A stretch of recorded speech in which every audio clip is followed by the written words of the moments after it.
case against Trump while falling into line with what Supreme Court has ruled in July.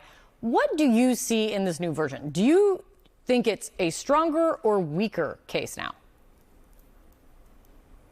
I think it's every bit as strong as it was before because it took out portions of the indictment that really weren't necessary to prove the crimes that were alleged. And what was taken out were the allegations that Trump had conversations pressuring the Justice Department to bring an illegitimate investigation into the supposedly fraudulent election.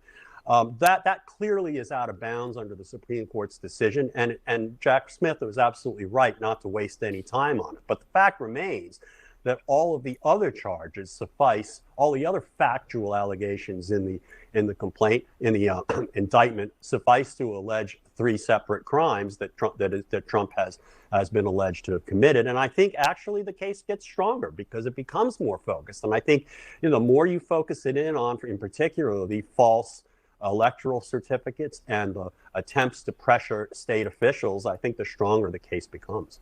Interesting. I want to play something that Donald Trump said himself this weekend in a new Fox interview, kind of about the case against him. It's so crazy that my poll numbers go up.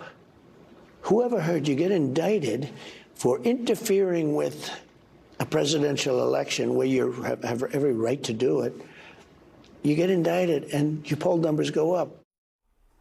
The way he's putting it is you have every right to interfere in the election. I mean, what do you do with that? Well, if I were a lawyer, I'd tell him he has the Fifth Amendment right to stuff a sock in his mouth, but he's not capable of doing that. And he continually makes remarks that are frankly incriminating.